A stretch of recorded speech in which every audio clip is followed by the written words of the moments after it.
Knox keyboard.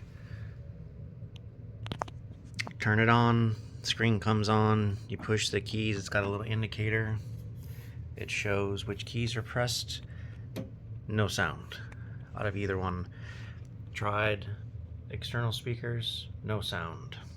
Tried a different power adapter, no sound. So let's open it up. Take all the screws out on the back. There's a bunch, I don't know, 15 or so, and we'll get the top off. And that's kind of funny.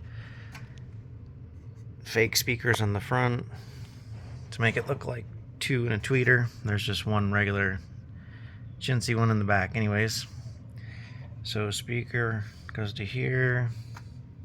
So this board also is where the RCAs are. Kind of crusty right there. I don't know if that's liquid damage or what.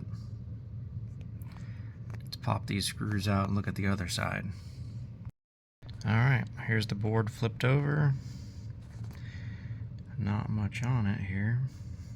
Resistors and caps and whatnot. Oh, look at that one.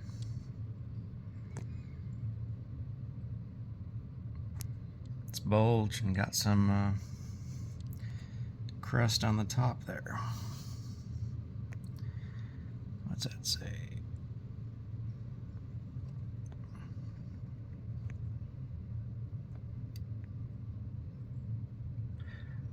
I'll have to set this down, but I think it said 16 volt.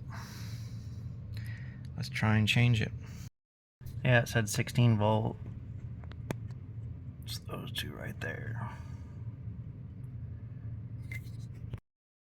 There it is, 16 volt, 1000.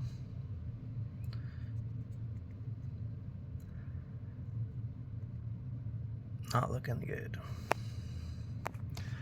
That's tricky. I wish there was a connector to take these wires off so I could get this board out easier. I don't really feel like messing with many of these wires, so I'm just trying to do it like this. Let's clean up the back and get the new one ready. It's in. Of course, it's a little fatter than the old one. Right there. Let's give it a try. Put this board back in. Okay, board screwed back in. Let's get the top back on and see if it works. Change the cap. Exactly the same problem. No sound. Keyboard presses show up on the screen, but no luck, so I don't know. There's voltages all over the board, but I'm not that good. So if anyone has any ideas, please reply.